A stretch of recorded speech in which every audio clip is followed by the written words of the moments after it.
가스프톨의 유성국 목사입니다. 우리가 그 왜 전도를 하나를 살펴보고 있는데요. 그 왜 전도를 우리가 해야 됩니까? 그 이유 중에 하나는 우리가 이제 이 땅의 삶이 끝나고 나면은 이제 영생, 우리가 이 땅의 삶이 끝나고 나면 이제 천국에 가게 되잖아요, 그죠? 그걸 이제 영생이라고 하는데 그 영생을 가장 잘 준비하는 것이 전도가 아닌가 이렇게 생각이 됩니다. 여러분, 사람에게는 몇 번의 생이 있죠. 대부분의 사람은 일생이라고 얘기하죠.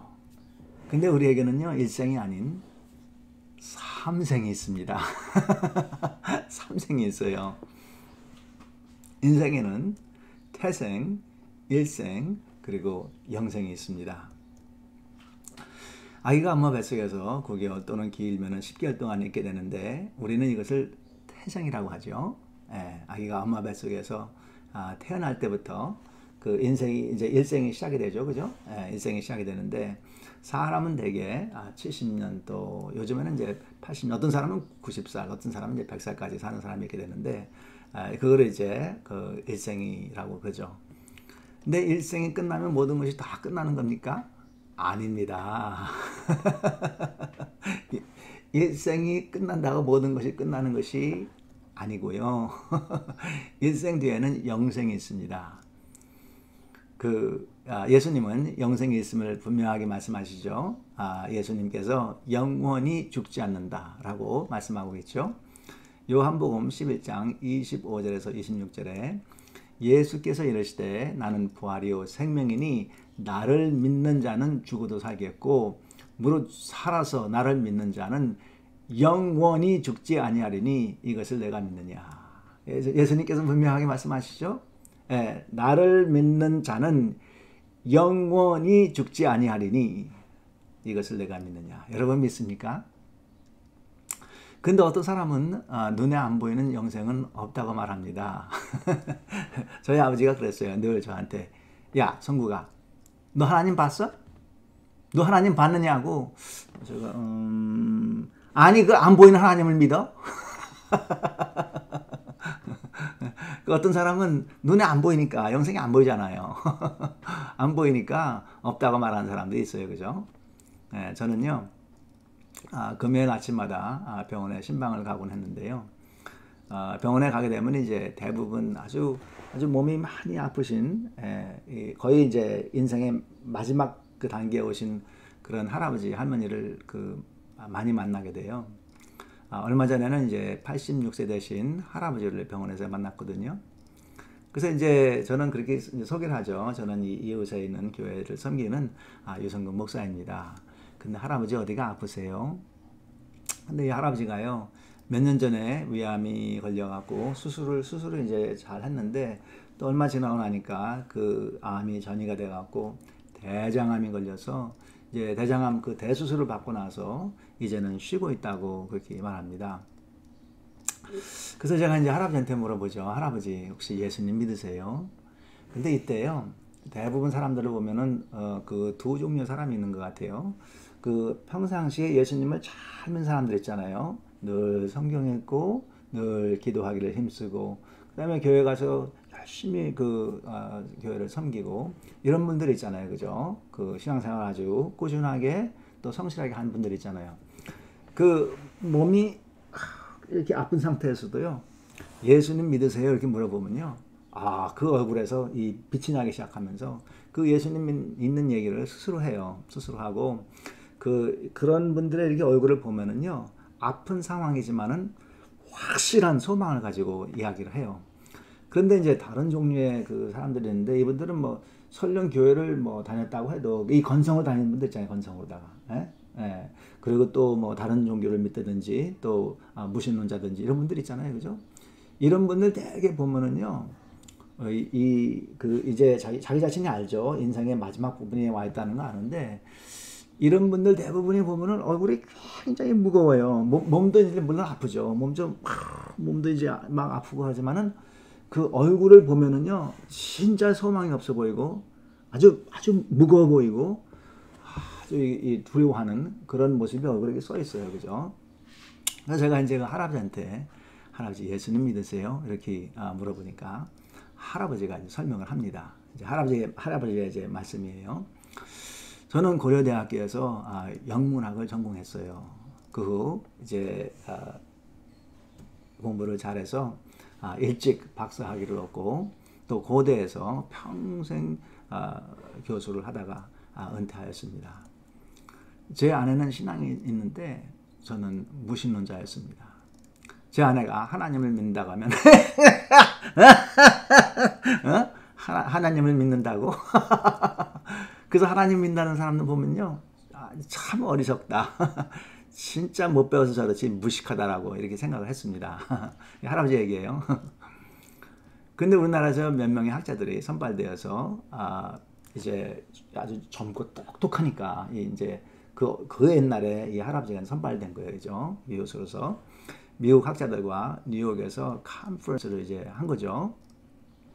이제 일주일간의 컨퍼런스를 잘 끝내고 이제 한국으로 이제 돌아가게 됐는데 그 돌아가는 그날 하늘이 아주 온통 시커먼 구름으로다가 덮여 있었고 그날따라 뭐 비가 억수같이 이게 쏟아져 내리는데 뭐 한치 앞을 볼 수가 없죠, 그죠? 갈 수 있겠나 이제 걱정을 이제 할아버지가 한 거예요. 그래서 이제 항공사에다가 전화를 한 거죠. 혹시 비가 이렇게 오는데 갈 수 있습니까? 이렇게 전화를 했더니 갈 수 있다는 거예요. 그래서 이제 비행기를 이제 타고서는 이제 비행기가 이제 뜬 거죠. 뜬 거 하는데 그 캄캄한 그 구름에 그냥 비가 막 쏟아지는데 비행기가 막 흔들리는 거예요. 막 흔들리고 막 바람은 세게 불고 그냥 뭐 난리가 난 거죠. 비행기 안에서, 그죠? 겁이 덜컥 나는 거죠. 여러분 그런 경험 있습니까? 저는 몇 년 전에 그 덴버를 이제 가는데 바람이 얼마나 바람이 많이 부는지 비행기가 막 흔들리더니 뚝 떨어지는데 죽는 줄 알았어. 근데 할아버지가 이제 그런 경험을 한 거죠, 그죠? 사방 깜깜한데 비행기가 그냥 막 이제 흔들리는 거예요. 막 떨어질 것 같은 거죠, 그죠? 겁이 덜컥 났어요. 근데 할아버지도 모르게 이제 기도가 나온 거예요. 하나님 살려주세요. 하나님 살려주세요. 아니 얼마 전에 그 사모님한테 하나님이 어딨어, 하나님이 무식한 것들이라고 이렇게 얘기했는데 막상 이제 비행기가 떨어질 것 같으니까 하나님 살려주세요. 네, 한참 시간이 이제 지나갔어요. 근데 내가 탄 비행기가 깜깜한 구름을 지나가더니 한참 지나가니까 맑은 해가 보였어요.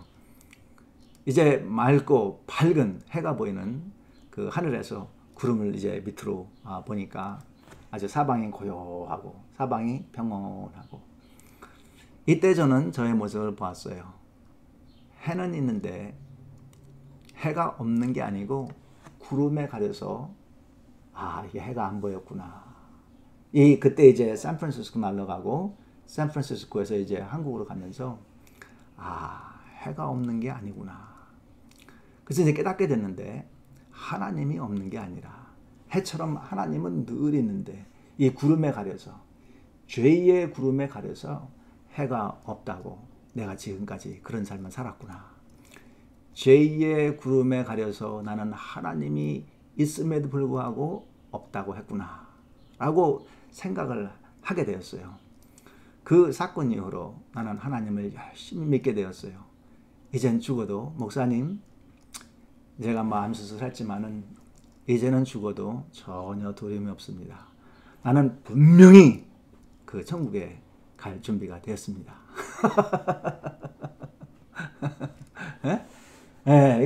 이게 암 수술을 2번씩이나 하고 이제 죽게 됐지만은 그런 확실한 그 소망이 있는 거죠.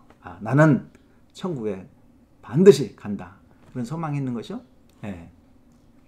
그래요.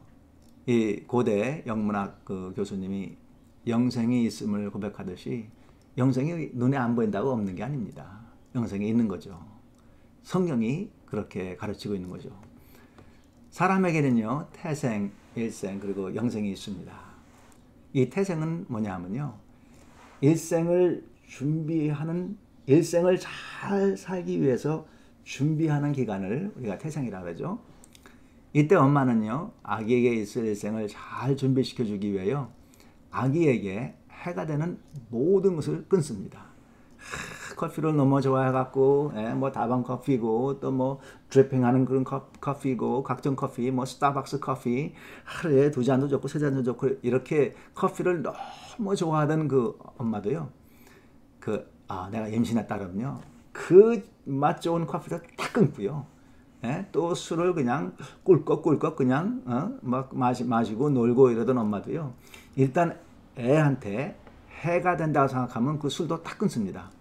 담배를 또 뻐끔뻐끔 끊는 엄마들 있죠? 담배 뻐끔뻐끔 끊는 엄마들. 근데 이게 아이한테 해가 된다고 하면 그 담배 얼마나 중독성이 강해요. 그것도 그냥 끊어버립니다. 그죠? 그것도 아이한테 이제 뭐 아이가 이 뱃속에 이렇게 있는데, 그죠? 이 아이한테 좋다고 각종 좋은 음악은 다 들려주는 클래식 음악, 베토벤, 아주 그냥 클래식 음악 다 들려주고, 또 믿음이 있는 엄마들은 그냥 찬송가, 은혜되는 찬송가를 갖다 틀어놓고 이 아기 들으라고. 그죠? 이 태생은요, 그 아기가 태어나서 일생 동안 잘 살라고 이제 준비하는 기간이죠. 한 번은요, 제 그 아내가, 그 사모가 그 첫 아이를 임신했는데요. 그때는요, 진짜 우리 가난했어요. 너무너무 가난했어요. 한 끼 먹는 게 기적이었어요. 우리 둘 다 이제 제 사모하고 저하고 이제 같이 신학교 다녔으니까 뭐 그 교회 가서 봉사를 하지만은 뭐 택이 없죠. 그러니까 뭐 먹을 음식을 살 수가 없어요. 너무나 가난하니까. 근데 임신을 한 거예요. 그때는 딸기철이 이제 아니었는데 딸기를 먹고 싶다는 거예요. 저한테 딸기를 먹고 싶다고 하는데, 제가 이 이른 봄에, 그것도 이제 그냥 딸기철이 아니고 이른 봄에 어디 가서 딸기를 구합니까? 딸기를 설령 구한다고 해도 돈이 없어요. 아주 난감하더라고요. 그거 어떻게 하죠? 못 들은 척하고 나는 못 들었음. 그런데 아내가 우리 그 집 근처에 그 좀 이 좋은 그 식당이 있거든요. 클레임 점퍼라는 그런 식당이 있는데, 거기요, 저도 안 데려가고요. 혼자 가서 거기 이제 그 살렛 바가 있거든요. 그 가서 딸기를 그냥 all you can eat, all you can eat, 그냥 아주 진짜 못다가 딸기를 먹고 왔습니다. 왜 그렇게 딸기를 먹죠? 돈도 없는데. 왜냐하면요, 아기한테 좋다고 생각하면 엄마는 물불을 가리지 않고 무엇인지 다 합니다. 그래서 이 태생은요, 이 태생은 그 일생을 준비시켜주는 그런 기간이죠. 여러분, 근데 태생 다음에 일생이 있죠? 일생은요, 70이요, 강건하면 80이라고 성경에 얘기했는데, 또 어떤 분들은 뭐 90, 어떤 분들은 100까지 이렇게 사는 분들이 있죠. 그죠? 근데 이 성경에는요, 일생이 참 짧다고 얘기해요. 그죠? 그 일생을 아침 안개 비유를 했어요. 그죠? 그렇죠? 휙 하고 그냥 지나가는 게 일생이 아니겠어요? 그죠? 아니, 제 느낌에는요, 제가 대학을 간 지 40년이 됐거든요. 근데 제 느낌에는 대학을 어저께 간 것 같아요. 그냥 뭐 3, 40년이 휙 하고 지나갔어요. 제 이제 큰딸이 27인데요. 제가 느낌에는 제가 대학생 같다니까요. 여러분, 그런데 태생이 일생을 준비시켜주는 기간이라면은 일생은 무엇을 준비하는 기간인 것 같아요? 짧은 70년, 80년의 이 인생, 다음 생인 영생을 준비하는 기간입니다. 태생은 일생을 준비하는 기간이고, 일생은 영생을 준비하는 그런 기간입니다. 우리가 그러면 어떻게 영생을 아주 잘 준비할 수 있을까요? 저는 아주 확실하게 여러분에게 말씀드리는데요, 예수 그리스도를 증거하는 삶이 영생을 가장 잘 준비하는 것이라고 저는 믿습니다. 왜냐하면요, 예수님을 믿는 우리는 천국에서 영원토록 하나님과 예수님과 살 것입니다. 이 땅에서 1000년, 만년 살 것처럼 투자하는 사람 있죠? 그냥 뭐 이 땅에는 모든 거를 그냥 다 소유하고, 그죠? 그냥 엔조이하고. 이 땅을 위해서만 사는 사람들 있잖아요. 그죠? 이런 사람들은요 반드시 후회하게 될 것입니다. 왜냐하면요 우리의 일생은 길어야 7, 80년인데 끝나고 나면은 영생이 있어요. 근데 영생을 준비하고 이 땅을 하루하루 살아야 되는데 이 땅을 위해서만 산 사람들은 반드시 후회하게 됩니다. 그래서 우리는 영원히 살 영생을 위해서 우리의 일생, 오늘의 삶을 그 영생을 위해서 투자해야 합니다. 그렇죠, 여러분? 여러분은 다가올 영생을 위하여 현재의 모든 삶을 투자하고 있나요? 이 바울 사도는요, 영생을 위해서 일생을 투자했습니다. 바울 사도가 고린도 후서 11장 23절에서 28절에 이렇게 말씀하고 있습니다. 저희가 그리스도의 일꾼이냐 정신없는 말을 하거니와 나도 더욱 그러하도다. 내가 수고를 넘치도록 하고 옥에 갇히기도 더 많이 하고 매도 수없이 맞고 여러 번 죽을 뻔하였으니 유대인들에게 40에 하나를 감한 매를 5번 맞았으며 여러분 그 유대인들은 그 40대 매를 때리면 죽는다고 생각했어요. 그래서 맥시멈으로 때릴 수 있는 게 그 39번이었어요. 39번. 예, 그거를 한 번 맞은 게 아니고요. 5번 맞았다는 거예요. 그러니까 이게 죽기 직전까지 맞은 거를 그거를 5번 했던 거예요. 아유, 한 번 그렇게 매를 맞으면요 다시 갈 용기가 안 날 텐데 이 바울은 설령 내가 죽는다고 해도 영생이 있는 걸 알았기 때문에 이 목숨을 바쳐갖고 복음을 전가하는 일에 자기의 삶을 바친 거예요. 그거를 5번 맞았다는 거예요. 대단하죠, 그죠? 네, 3번 태장으로 맞고 1번 돌로 맞고 3번 파산하는데 일주야를 짚으면서 지냈으며 여러 번 여행에 강의 위험과 강도의 위험과 동지의 위험과 이방인의 위험과 시내의 위험과 광야의 위험과 바다의 위험과 거짓 형제 중에 위험을 당하고 또 수고하고 애쓰고 여러 번 자지 못하고 줄이며 목마르고 여러 번 굶고 헐고 춥고 이 외의 일은 고사하고 오히려 날마다 내 속에 눌리는 일이 있으니 곧 모든 교회를 위하여 염려하는 것이라. 여러분 참 이 바울 사도가 우리한테 큰 도전을 주는 것 같아요. 그죠? 우리가 어떻게 살아야 될 것인가. 이 복음을 위해서 바울 사도가 끝까지 복음을 위해서 한 영혼이라도 더 구하기 위해서 자기의 일생을 바쳤잖아요. 그죠? 맨 마지막에 이 바울 사도는 그 로마에 끌려가 갖고 거기서 목배임을 당하게 되죠. 예수를 증거한다고 목배임을 당하게 되죠. 그렇게 바울은 죽었어요. 그러나 바울은 지금 어디가 있을까요? 예, 천국에 가 있죠. 예수님 옆에 계시는 것이죠. 여러분 우리도 그런 삶을 살아야 되지 않겠습니까? 뭐 바울처럼 그렇게 헌신을 못한다고 해도 우리의 삶이 내가 복음을 전해야 되겠다. 내가 참 복음을 전하는 삶을 살아야 되겠다. 여러분은 바울 사도처럼 다가올 영생을 위하여 현재 일생을 투자하고 있습니까? 여러분이 섬기는 교회도 영생을 위하여 현재의 삶을 영혼을 구하는데 영혼을 구하는데 땀을 흘리고 애를 쓰고 이 투자하는 그런 교회에서 여러분 섬기고 있습니까? 또 우리 가운데서는 선교사님들이 있죠. 저는 선교지에 참 많이 다녔어요. 뭐 캄보디아, 파푸아뉴기니, 베네수엘라, 브라질 뭐 하여튼 뭐 많이 다녔는데요. 선교사님들이 얼마나 수고를 많이 하시는지 몰라요. 근데 여러분 선교사님들 영혼을 구하는데 오늘 열심을 내고 있나요? 영혼을 구하는데 다른 거 아니라 영혼을 구하는데 열심을 내고 있나요? 여러분 우리 각 성도도 영혼을 구하는데 우리 일생을 투자해야 되고요. 또 목회를 하신 목사님도 영혼을 구하는데 우리의 일생을 투자해야 되고요. 또 저 멀리 오지에서 수고하시는 선교사님도 영혼을 위해서 우리의 일생을 투자해야 됩니다. 그죠? 영혼을 구하는 삶.